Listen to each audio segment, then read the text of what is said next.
19장 보시겠습니다.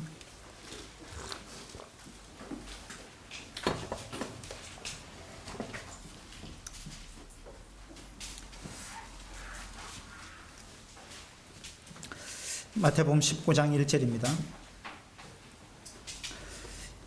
예수께서 이 말씀을 마치시고 갈릴리를 떠나 요단강 건너 유대 지경에 이르시니 큰 무리가 따르거늘 예수께서 거기서 그들의 병을 고치시더라. 바리새인들이 예수께 나와 그를 시험하여 이르되 사람이 어떤 이유가 있으면 그 아내를 버리는 것이 옳으니이까. 바리새인들이 예수님께 나와서 한 가지 질문을 했습니다. 이혼에 관한 질문을 했습니다. 어떤 이유가 있으면 아내를 버리는 것이 옳으냐? 어떤 이유가 있으면 이 말은 이제 원어로 보면은 모든 이유를 따라서 이런 뜻인데, 모든 이유를 따라서 그 말은 어떤 이유가 있든지 간에 그 이유가 있으면 이유의 종류에 상관없이 내 마음에 들지 않는 어떤 이유가 있으면 이혼해도 되느냐, 그런 이야기입니다. 이 당시에 이제 힐렐 학파하고 삼마이 학파 두 학파가 이제 이 부분에 대해서 대립을 이루고 있었다 그래요. 힐렐 학파는요, 힐렐은 아주 뛰어난 율법 교사죠. 그런데 힐렐이라는 분은 어떻게 가르쳤느냐 하면 아내가 남편의 마음에 들지 않는 어떤 부분이 있으면 이혼해도 된다. 아내를 내버려도 된다. 그렇게 가르쳤고, 삼마이 학파에서는 어떻게 가르쳤느냐 하면 그렇게 하면 안 된다. 간음을 행한 일 외에는 어떤 이유로도 이혼을 해서는 안 된다. 그렇게 가르쳤어요. 힐렐이라는 분이 아주 참 대단한 인격자이고 또 교사고, 그런데도 이 이혼에 관해서는 굉장히 자유분방한 생각을 가지고 있었던 것 같아요. 그래서 심지어 어떻게 이야기했느냐 하면은 어떤 이유가 있으면 무슨 이유든지, 예를 들면은 아내의 이제 음식 솜씨라든지 요리 솜씨가 안 좋다, 이것도 이제 이혼 사유가 된다는 거예요. 그 다음에 성격이 마음에 안 든다, 외모가 마음에 안 든다, 뭐 등등, 아이를 키우는 육아 방식이 내 마음에 안 든다, 이런 것들도 다 이혼 사유가 된다는 거예요. 또 이제 심지어는 내가 아내가 마음에 들어서 결혼을 했는데 어느 날 마음에 안 들기 시작했다, 그것도 이제 이유가 되고, 그리고 이제 또 아내가 아주 매력적으로 결혼할 때는 아주 매력적이었는데 어느 날 아내보다 더 매력적인 여자가 내 눈에 나타났다. 이제 그것도 이혼 사유가 된다는 거예요.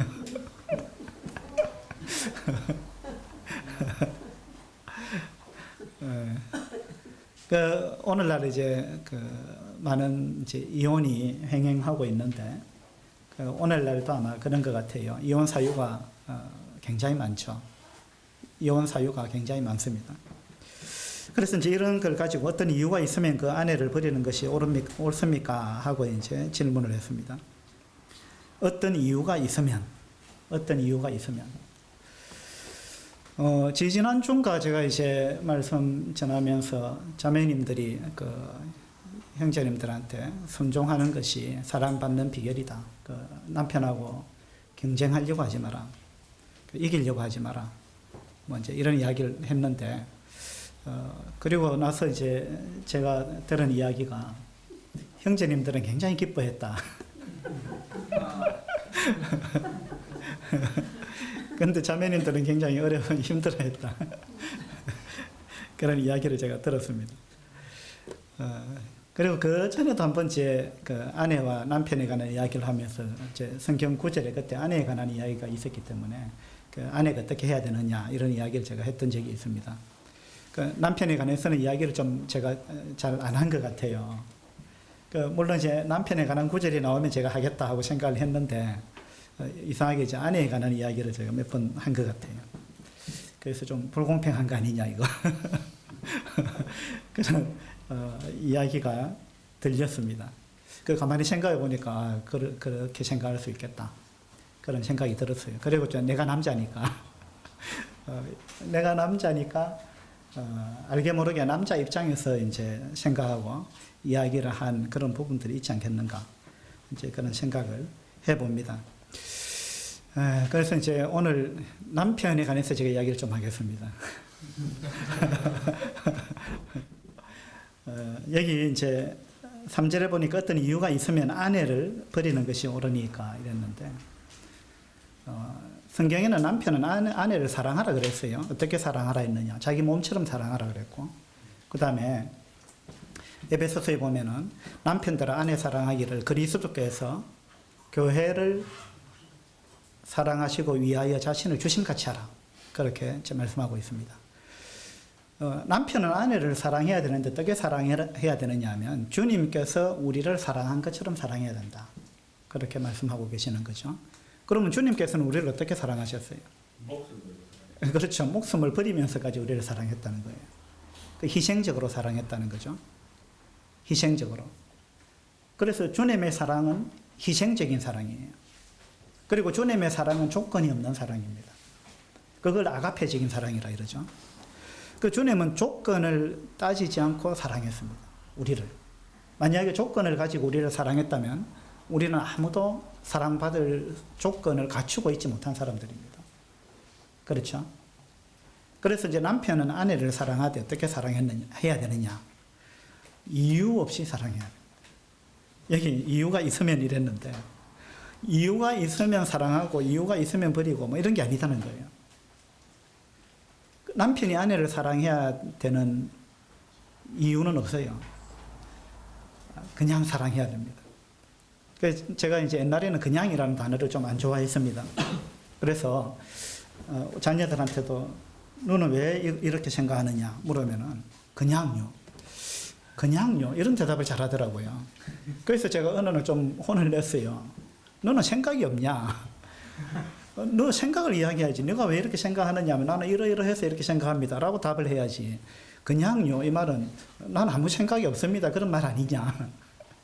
그래서 그냥요 이런 이야기 좀 하지 마라 이랬는데, 어느 날 제가 그냥이라는 단어가 좋아졌어요. 그게 무슨 말이냐면 이유 없이 그 말이잖아요. 그죠? 그래서 이제 지난 수요일 날 제가 어떤 말씀을 교제를 했느냐면, 야고보서에 입법자와 재판장은 한 분이시다. 오직 한 분밖에 없다. 한번 볼까요? 야고보서 좀 펴주세요.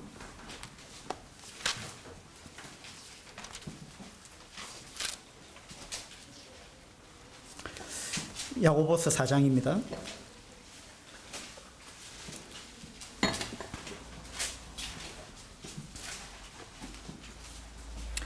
야고보서 4장 11절, 형제들아 서로 비방하지 말라. 형제를 비방하는 자나 형제를 판단하는 자는 곧 율법을 비방하고 율법을 판단하는 것이라.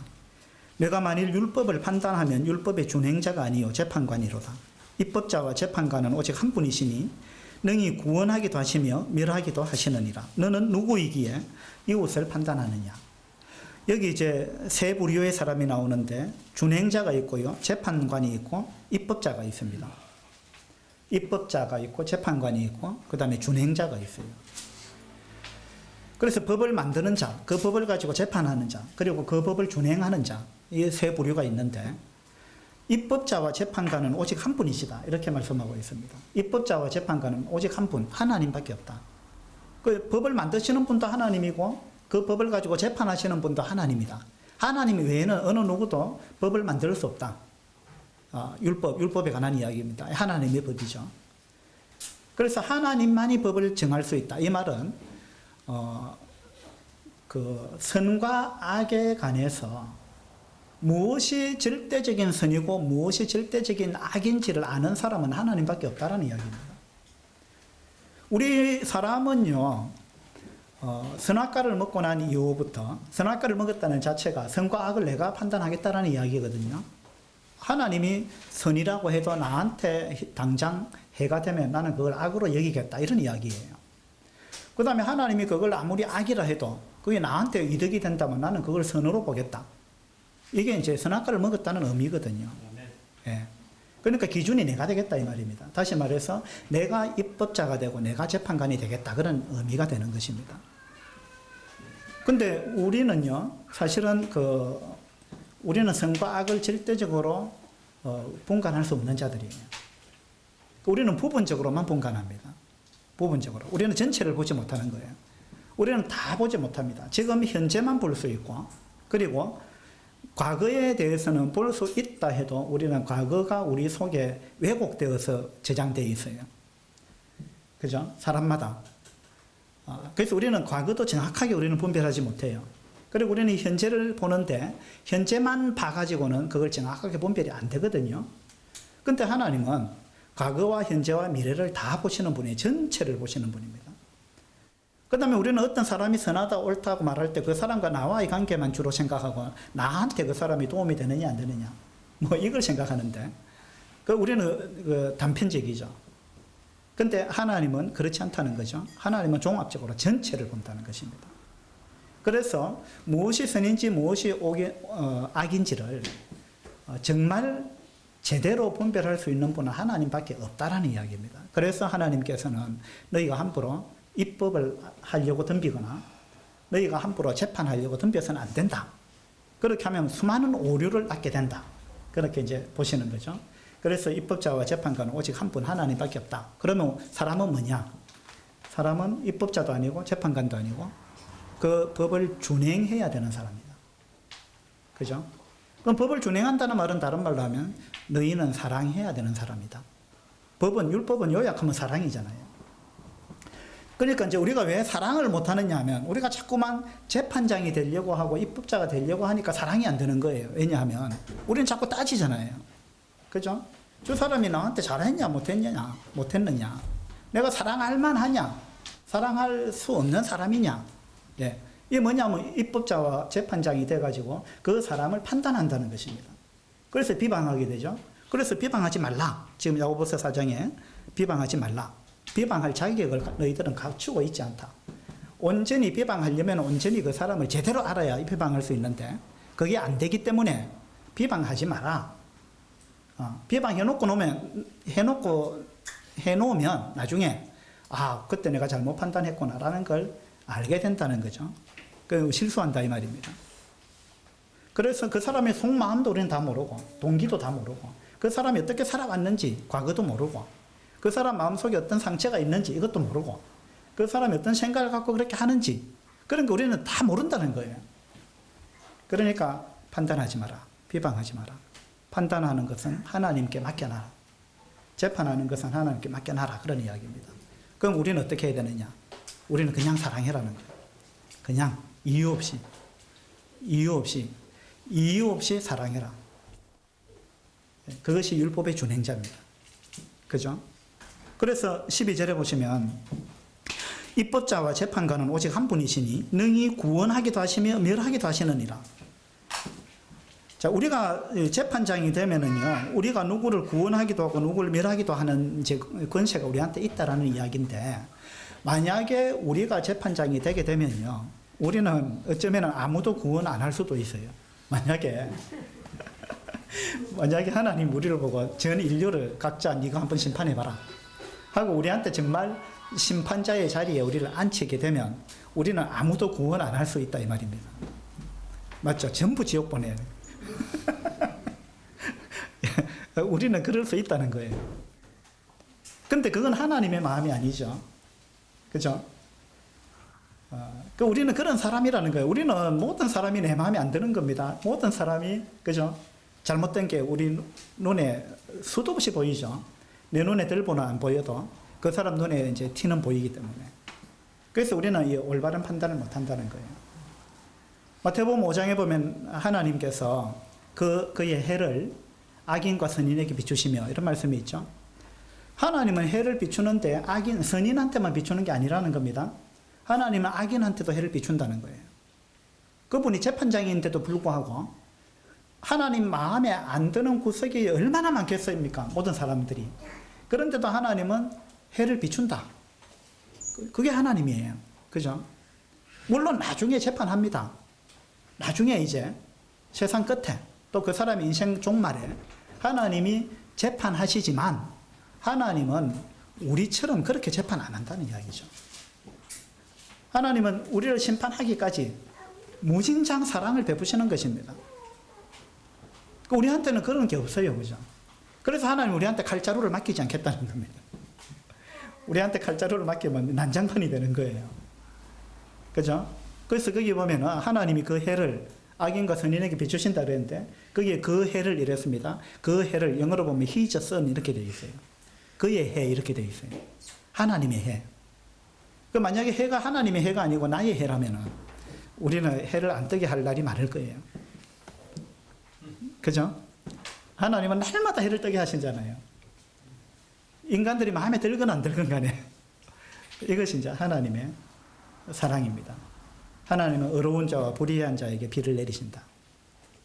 그것이 하나님인데 우리는 너무 이것저것 따지기를 좋아하고 내가 저 사람이 나한테 잘못하면 하는 사랑을 안 하고 내 마음에 들게 하면 사랑하고 그렇게 해서는 안 된다는 거죠.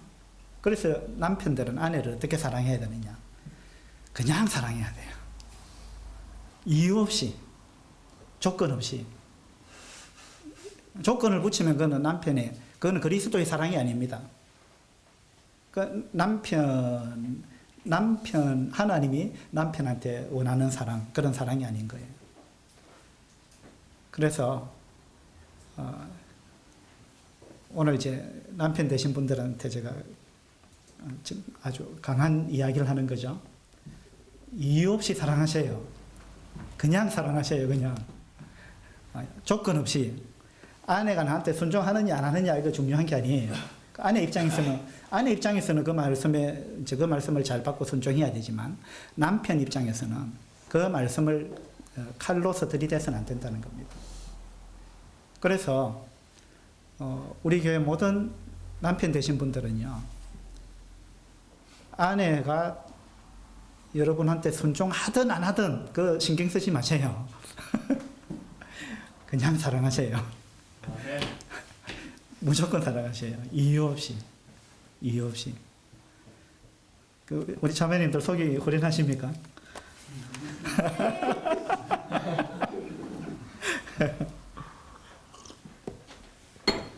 네, 이게 자매님들을 기쁘게 하기 위해서 한 말씀이 아니고요. 하나님의 가르침이십니다. 그래서 어떤 이유가 있으면 그 아내를 내어버리는 것이 옳으니까 그 이유가 있다고 아내를 버려서는 안 되는 거예요. 그죠? 이유가 있어도 버릴 만한 이유가 있어도 사랑해야 됩니다. 미워할 만한 이유가 있어도 사랑해야 됩니다. 그것이 남편이 아내를 사랑해야 되는 방법입니다. 그래서 제가 이제 수요일날 이런 교제하고 나니까 어떤 분이 저한테 이제 그 카카오톡 보내왔는데 이유 없이라는 그 단어가 너무 좋았다. 이런 이야기를 보내왔던데 이유 없이 그냥 이 단어가 참 좋은 단어구나. 다시 한번 생각했습니다. 마태복음 19장 10절에 보시면요. 마태복음 19장 10절에 제자들이 이르되 만일 사람이 아내에게 이같이 할진대 장가들지 않는 것이 좋겠나이다. 그래서 무슨 이유든지 간에 이유가 있으면 내버려도 됩니까? 이러니까 예수님이 안 된다 그랬죠. 그래서 음행한 연고 외에 어떤 이유로도 이혼을 해서는 안 된다. 아내를 버려서는 안 된다. 주님께서 그렇게 말씀하셨어요. 물론 이것도 음행을 했다고 해서 내버려라는 명령은 아닙니다. 음행을 하면 이혼 사유는 된다. 그러나 하나님의 마음은 그러함에도 불구하고 용서하고 사랑하고 허물을 덮어주고 사는 거, 함께 사는 거, 그것이 하나님의 마음입니다. 그죠? 그래서 이제 주님께서 이와 같이 말씀을 하시니까 제자들이 그렇다면 한 번 결혼하면 이혼은 절대 불가라는 이야기인데 그러면은 결혼 안 하는 게 좋겠습니다. 이렇게 이제 이야기를 했습니다. 이 말 자체가 얼마나 이기적인 말인지를 우리가 생각해야 됩니다. 그럴 것 같으면 결혼 안 하는 게 좋겠다. 그 말은 뭐냐면 결혼해가지고 내 마음에 안 들면 언제든지 내버릴 수 있어야지. 그것도 안 된다면 뭐 결혼을 왜 하느냐. 예. 이거는 정말 이기적인 생각입니다. 그죠? 그러니까 하나님은 결혼을 통해서 우리가 사랑하는 법을 배우기를 원하시는 거죠. 사랑하는 법을. 그래서 이 당시 이제 남자들이 여자를 아주 좀 물건 취급하듯이 이렇게 이제 한 것 같은 그런 이제 느낌을 주는데 절대 이제 그렇게 해서는 안 된다는 것입니다. 16절을 보겠습니다. 마태복음 19장 16절.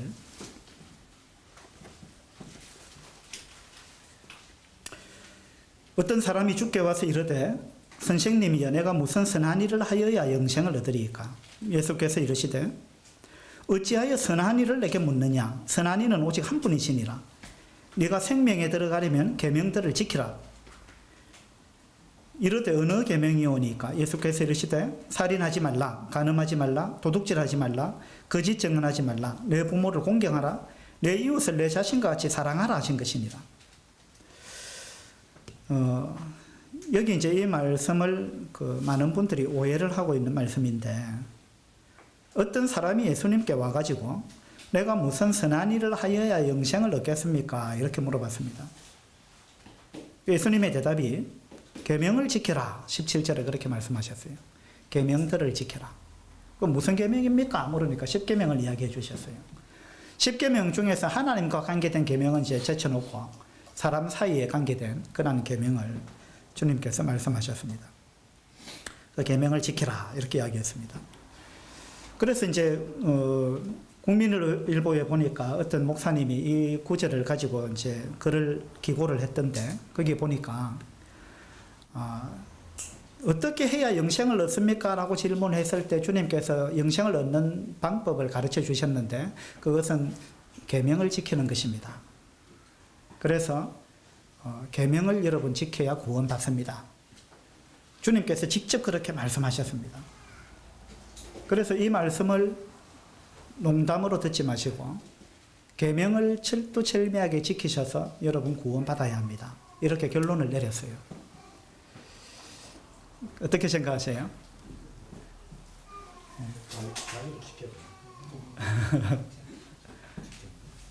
아주 그건 잘못된 성경 해석 방법입니다. 그죠? 그건 아주 잘못된 거예요.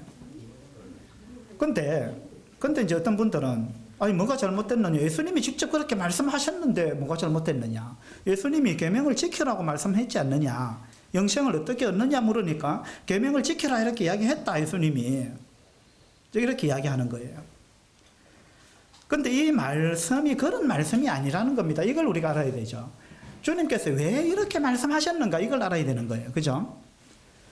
그런 식으로 해석을 하자면 21절을 보세요. 예수께서 이르시되 네가 온전하고자 할진대 가서 내 소유를 팔아 가난한 자들에게 주라. 그리하면 하늘에서 보화가 내게 있으리라. 그리고 와서 나를 따르라. 이렇게 말씀하셨는데, 그러면 이 말씀도 그런 식으로 그냥 곧이곧대로 그냥 1차원적인 해석, 이건 수준 낮은 해석이에요.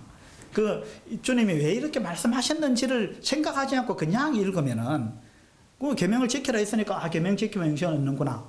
나도 열심히 계명 지켜야 되겠다. 이렇게 이제 결론이 나는데 그건 잘못된 결론입니다.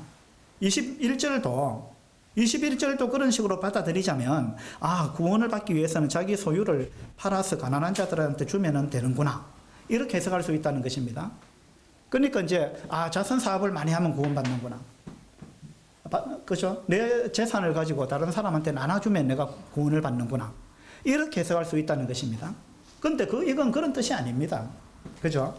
절대 그런 뜻이 아닙니다.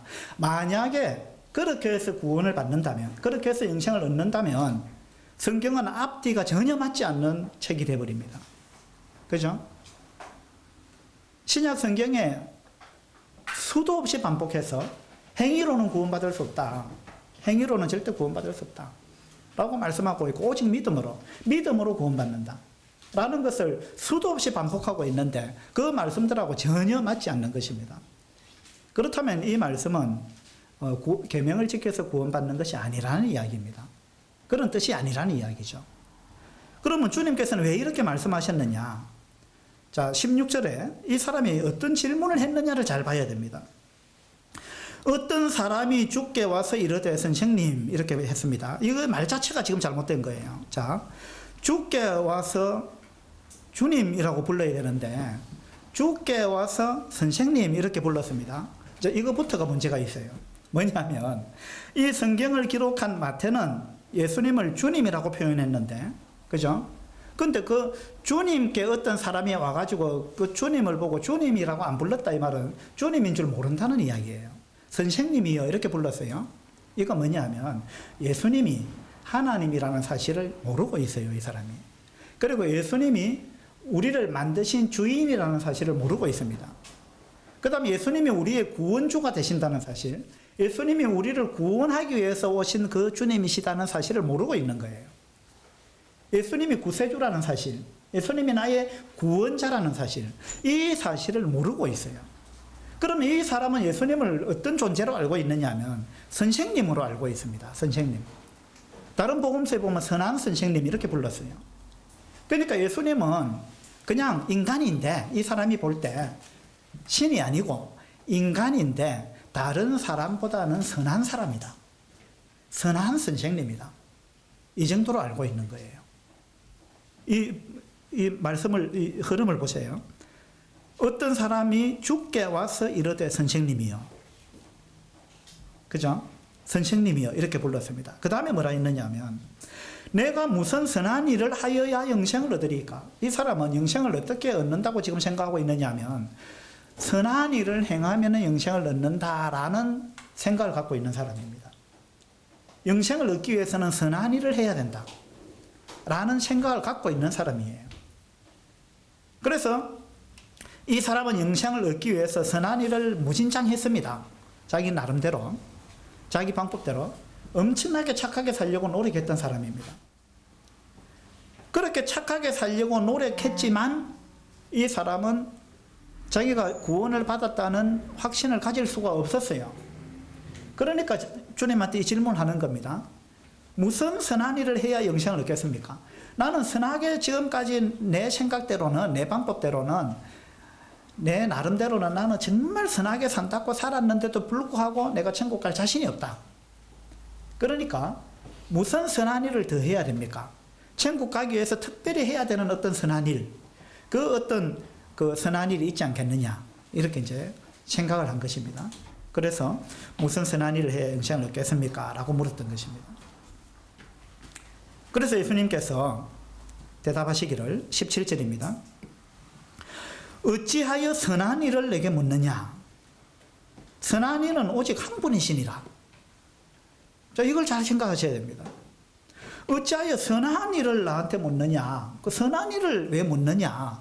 네가 선한 일을 해갖고 영생을 얻겠다는 그 생각에 문제가 있다는 걸 지금 짚어주고 있는 거예요. 선한 일을 왜 묻느냐? 영생을 얻는 거는 선한 일하고는 상관이 없는데 너는 왜 선한 일을 지금 영생과 맞물려서 나한테 묻고 있느냐? 그러면서 선한 이는 오직 한 분이시다 이렇게 말씀하셨어요. 선한 이는 한 분밖에 없다. 누구겠습니까? 한 분 누구겠어요? 하나님 외에는 선한 이가 없다라는 이야기입니다. 인간은 어느 누구도 선하게 될 수 없다는 이야기입니다. 그죠? 우리가 남을 볼 때는 그 사람이 잘못하고 있는 게 다 눈에 보이는데, 수도 없이 보이는데, 자기 잘못하고 있는 건 안 보이는 거예요. 그죠? 하나님이 보실 때, 이 세상에 선한 자는 아무도 없습니다. 그래서 로마서 3장에 보면, 의인은 없나니 하나도 없으며 이렇게 나오잖아요. 의인은 없나니 하나도 없으며. 하나님의 관점에서 볼 때, 이 세상에 선한 자는 없습니다. 다 악인이에요. 우리는 태어날 때부터 죄를 갖고 태어났고 물마심 같이 죄를 지으면서 그렇게 살아왔고 지금도 살고 있는 것입니다. 그런데 이 사람은 지금 착각하고 있는 거죠. 20절에 보니까 이 사람은 청년입니다. 13절과 14절, 15절에 보면 어린아이들이 나오죠. 어린아이들을 용납하고 내게 오는 것을 금하지 말라. 천국이 이런 사람의 것이다. 이렇게 이제 말씀하셨는데 그 다음에 이제 청년이 나타나가지고 어떻게 해, 무슨 선한 일을 해야 영생을 얻겠습니까? 이렇게 묻고 있는 거예요. 그러니까 이게 지금 그 앞에 나오는 말씀들하고 그 뒤에 나오는 이 말씀이 대조를 이루고 있다는 이야기예요. 자, 어린 아이 같아야 천국 가는데 지금 여기 16절에 등장한 이 사람은 어린 아이가 아니라는 거예요. 어른입니다. 그죠? 이게 무슨 말이냐면 이 어른은 단순하지 못하다는 겁니다. 그 어린아이는 남을 의지를 잘합니다. 그죠? 어린아이는 남을 의지하지 않고는 살 수 없으니까 딱 태어나면 우리 드림이 보셔요. 뭐 절대적으로 엄마를 의지하죠. 예. 그냥 울면 끝입니다. 뭐. 그 다음에는 알아서 다 해줘요. 자기가 뭘 할 수 있는 게 없어요. 절대적으로 의지합니다. 그 어린아이 특징입니다. 어른은요, 의지를 잘 안 합니다. 그렇죠? 나이가 들수록 의지 안 해요. 내가 다 해결하는 거죠, 그냥. 그 남한테 도와주셔요. 이 소리 잘 안 합니다. 이게 어른과 아이의 차이점이에요. 그죠? 이게 다른 말로 하면 교만입니다, 교만. 그리고 순수하지 못한 거예요. 이런 마음을 가지고는 구원받을 수 없다는 이야기입니다. 그래서 이제 내가 무슨 선한 일을 해야 영생을 얻겠습니까? 하니까 이제 너의 지금 이 생각을 바꿔야 된다. 너 생각이 지금 굉장히 잘못되어 있다. 이걸 깨닫게 해주기 위해서 예수님이 일부러 이렇게 대답하신 거예요. 그래서 네가 선한 일을 해가지고 영생을 얻을 수 있다고 생각하는 모양인데 그렇다면 답은 간단하다. 선한 일이 뭐냐? 선한 일은 계명 지키는 게 선한 거지. 그것보다 더 선한 게 뭐가 있느냐? 계명을 지켜라. 계명 지켜라. 그것보다 선한 일이 뭐가 있느냐? 그 네가 열심히 계명 지켜갖고 한번 해봐라. 이런 이야기입니다. 계명을 지켜라. 지난번에 제가 대유법 이야기했잖아요. 대유법. 뭐 이런 걸 모르면 우리 문장을 잘 이해를 못하는데 지금 여기서는 이게 대유법이 아니고 여기서는 주님께서 반어법으로 말씀하신 거예요. 반어법. 이 반어법이라는 거는 일부러 거꾸로 말하는 거예요.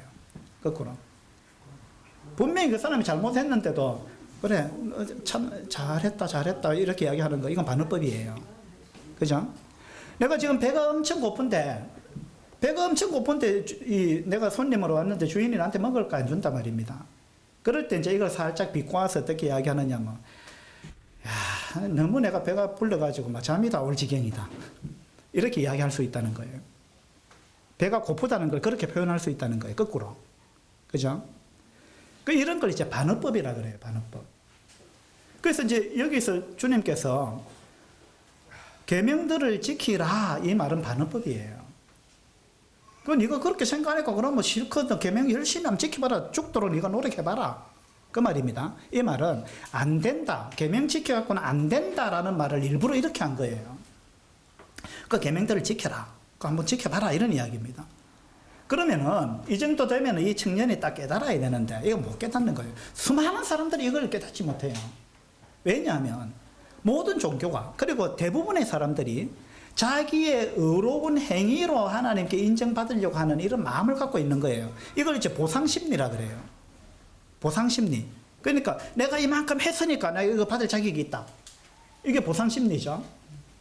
내가 아무것도 안 했는데 어떻게 천국 가는 티켓을 받을 수 있느냐? 이건 내가 차마 못 받겠다. 이게 많은 사람들의 생각이에요. 내가 이만큼 뭘 하면 받을 자격이 있다고 생각하는 거예요. 근데 그 생각은 하나님 앞에서 굉장히 불순한 생각입니다. 잘못된 생각이에요. 왜 잘못된 생각이냐면 하나님 내가 이만큼 선한 일을 했는데 하나님 나한테 천국 가는 티켓을 안 주면 안 됩니다. 이런 이야기거든요. 이거 뭐냐면 하나님을 빚쟁이로 만드는 것입니다. 하나님을 빚쟁이로 만드는 거예요. 로마서 한번 볼까요? 로마서 4장입니다.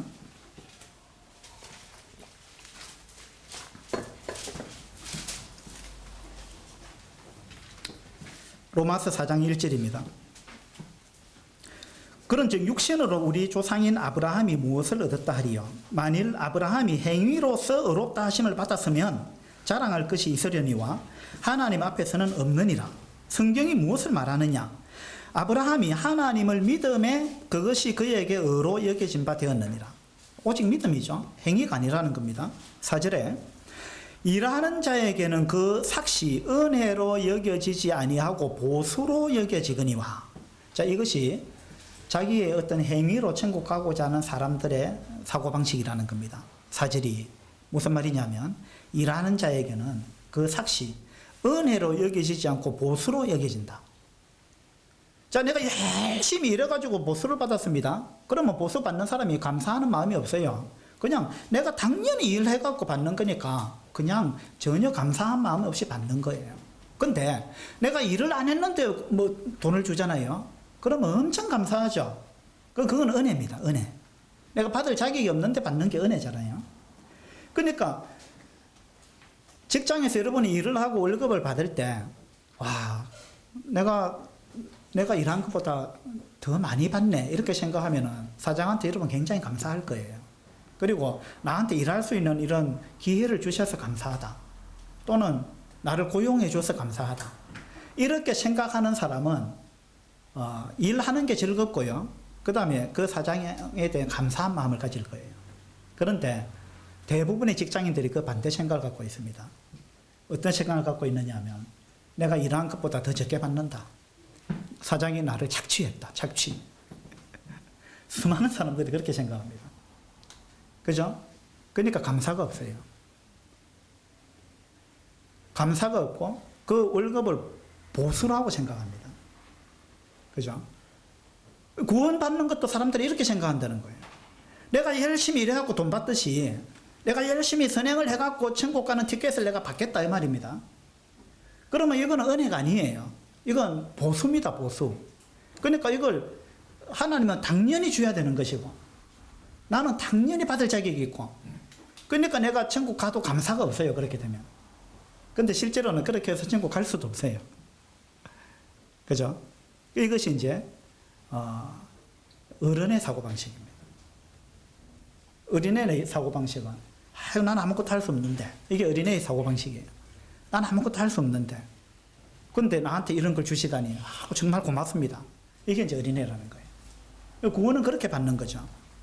5절에 보세요. 로마서 4장 5절에 일을 아니할지라도 경건하지 아니한 자를 의롭다 하시는 이를 믿는 자에게는 그의 믿음을 의로 여기시나니 일한 것이 없이 하나님께 의로 여기심을 받는 사람의 복에 대하여 이랬죠.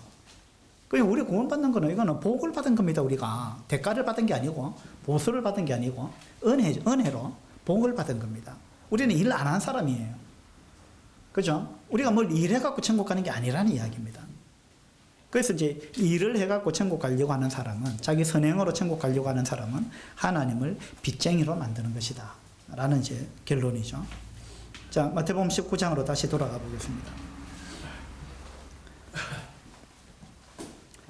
그래서 이제 선한 이는 오직 한 분밖에 없다. 네가 선한 일을 왜 묻느냐? 이렇게 이야기를 하면은 그러면 주님 선한 일 해갖고 영생 얻는 게 아니면 어떻게 영생을 얻겠습니까? 이렇게 물어봐야 질문을 바꿔야 되죠. 그런데 이 청년은 이걸 깨닫지 못하는 거예요.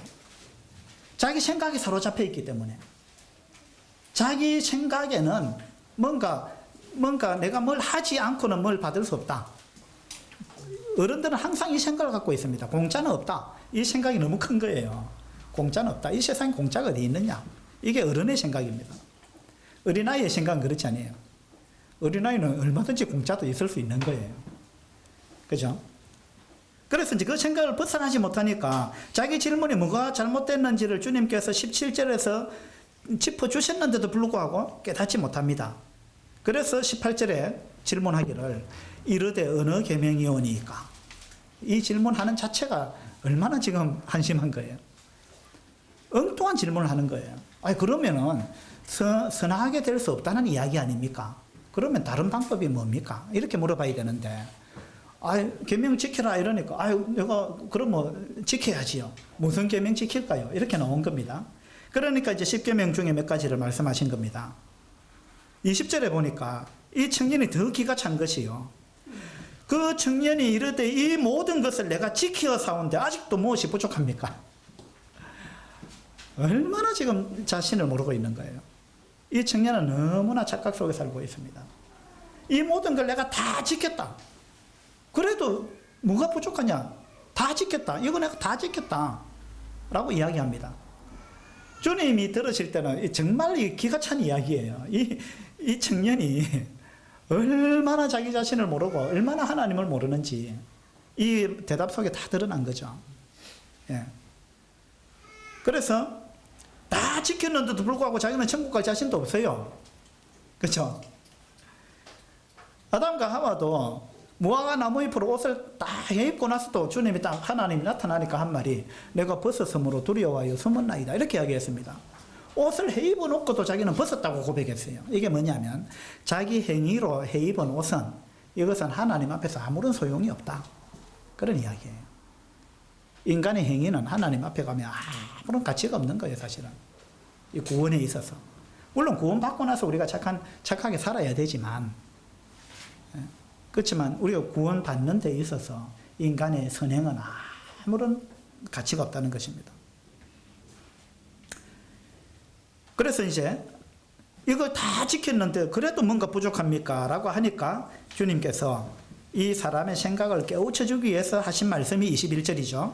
예수께서 이르시되 내가 온전하고자 할진대. 자, 너는 다 지켰다고 말하는데 다시 말해서 너는 온전하다고 생각하는데 내가 볼 때 너는 온전 근처에도 못 왔다.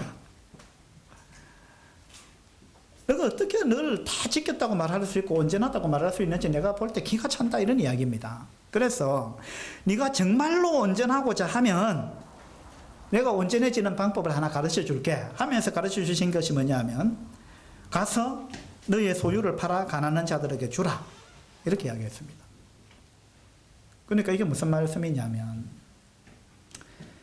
너는 이걸 다 지켰다고 이야기를 하는데 못 지켰다. 내가 볼 때 왜 못 지켰느냐 하면 너는 부자지 않느냐. 그러면 너 이웃에는 왜 가난한 사람이 그렇게 많으냐. 그럼에도 불구하고 너는 네 이웃을 네 몸처럼 사랑했다고 지금 이야기하는 게 이게 앞뒤가 맞는 말이냐 그런 이야기입니다. 너의 이웃을 너의 몸처럼 정말로 사랑했다면 너 이웃이 그렇게 가난해서는 안 된다는 이야기예요. 너는 부자고 너 이웃은 그렇게 가난하고 그래 놓고 네가 어떻게 너의 이웃을 너의 몸처럼 사랑했다고 네가 감히 말할 수 있느냐 그 말입니다. 그러니까 이 말씀은 주님께서 왜 이 말씀을 하셨느냐 하면 자기 재산을 팔아서 가난한 자들에게 나눠주면 천국 간다라는 이야기를 한 게 아니에요. 그게 아니고 너는 너의 이웃을 사랑하지 못했다. 너는 이걸 계명을 다 지켰다고 말하는데 실제로는 못 지켰다라는 것을 깨닫게 해주기 위해서 주님께서 이 말씀을 하신 거예요. 목적이 그렇잖아요. 주님께서 왜 이 말씀을 하셨는가? 그걸 알아들어야 되는데 이 청년은 지금 말귀를 못 알아듣는 거예요. 주님께서 왜 계명들을 지키라고 말씀하시는지 그 다음에 너의 소유를 팔아서 가난한 자들한테 나눠주고 오라고 하는 말이 왜 이렇게 말씀하시는지 이 말씀의 의미가 뭔지 본뜻이 뭔지 이걸 모르는 거예요. 그죠? 이 말씀은 너는 이걸 다 지켰다고 하는데 결코 다 지킨 게 아니다라는 거 이걸 깨우쳐 주는 거예요. 그래서 19절에 보니까 내 이웃을 내 자신과 같이 사랑하라 했는데 너는 이거 어겼다. 너 이거 안 지켰다. 이거 깨우쳐 준 거예요. 근데 실제로는 주님은 이거 하나만 깨우쳐 주셨지만 실제로는 이 청년은 주님께서 말씀하신 이 계명 6가지 하나도 못 지킨 거예요. 사실은 하나도 못 지켰어요. 왜냐하면 살인하지 말라. 마태복음 5장에 주님 말씀하셨죠. 형제를 미워하는 자는 살인하는 자다. 형제를 보고 나가라 하는 자는 살인하는 자다. 그죠? 마태복음 5장에서 주님이 이미 말씀하셨어요. 어떤 사람을 무시하고 그 사람을 향해서 욕을 하고 미워하고 그거는 살인죄와 똑같아 라고 말씀하셨어요. 그러니까 이 청년은 살인자라는 이야기입니다. 이 청년만 그런 게 아니라 우리 모두가 그런 거예요.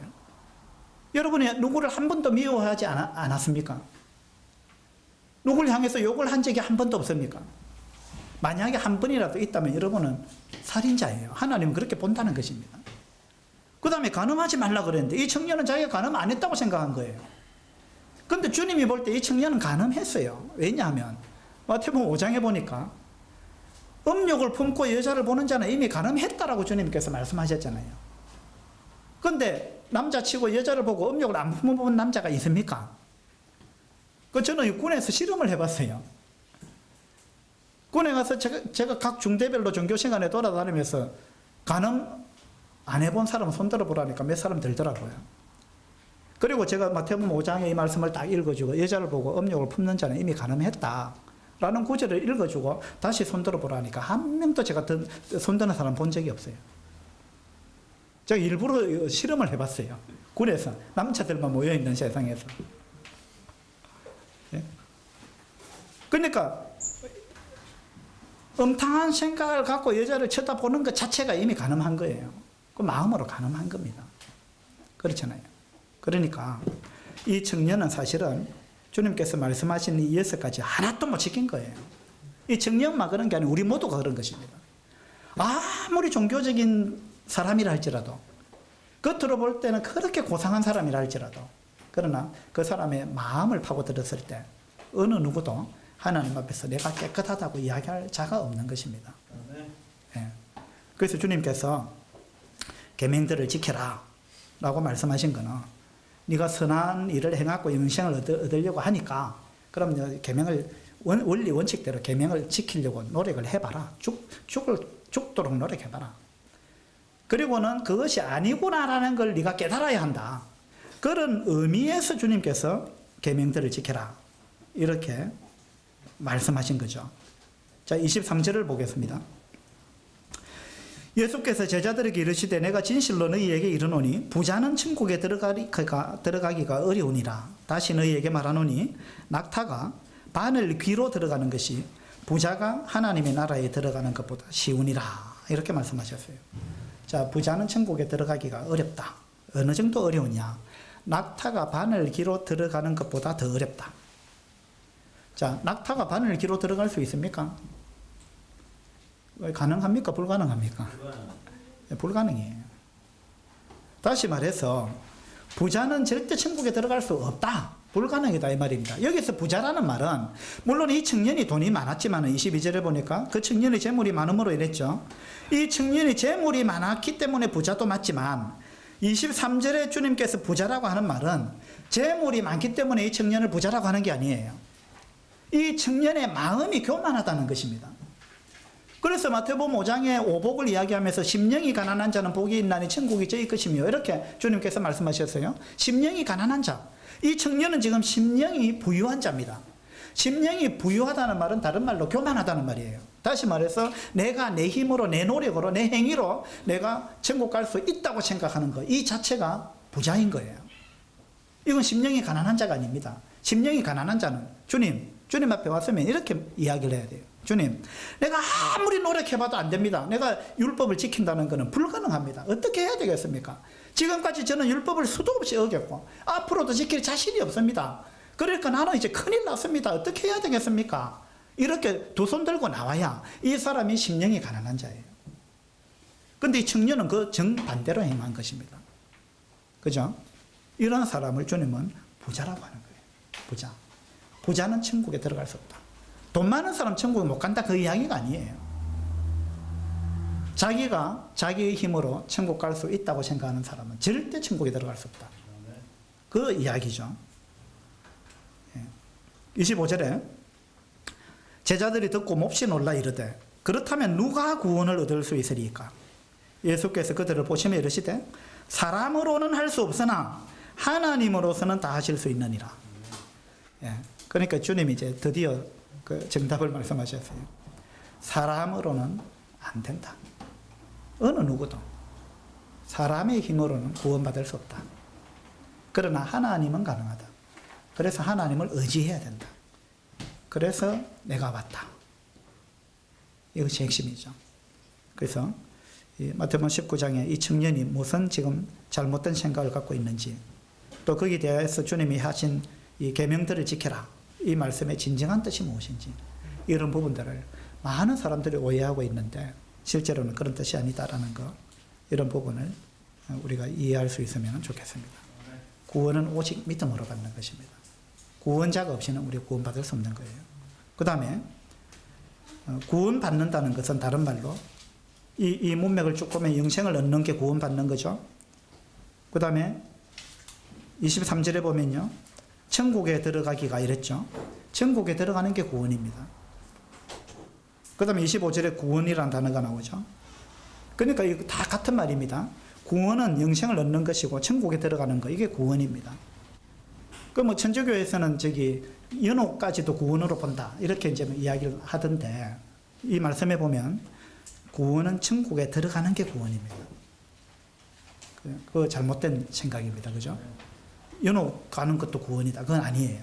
이 말씀에 분명하게 말씀하고 있습니다. 천국에 들어가는 것, 이것이 구원입니다.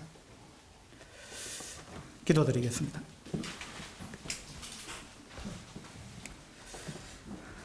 아버지 하나님, 주님께서 우리를 얼마나 조건 없이 사랑하셨는지 이런 부분들을 생각하면서 또 우리도 우리 주변 사람들을 그렇게 사랑할 수 있게 되기를 원합니다. 주님께서 우리를 힘주시고 도와주시기 바랍니다. 또 이 부자 청년이 가졌던 생각이 얼마나 잘못된 생각인지를 다시 한번 생각해 주셔서 감사를 드립니다. 수많은 사람들이 이와 같은 생각을 가지고 있는데, 또 주님의 말씀을 오해하고 있는데, 주님의 말씀이 그런 뜻이 아님을 오늘 다시 한번 깨닫게 해주셔서 감사를 드립니다. 우리가 구원받은 것이 절대적으로 은혜였고 우리의 행위로 된 것이 아님을 생각하면서 감사를 드립니다. 주님께서 이 땅에 구원자로 오시지 않았더라면, 주님께서 십자가를 지시지 않았더라면 결코 우리는 구원받을 수 없는 그러한 자들임을 다시 한번 고백을 드립니다. 사랑할 수 있는 아무런 가치와 또 조건도 없는 그런 우리들이지만 주님께서 우리를 사랑하셔서 죽기까지 사랑하셨고, 그렇게 해서 우리를 구원해 주신 은혜에 대해서 감사를 드립니다. 이 모두를 우리 주 예수 그리스도 이름으로 기도합니다. 아멘.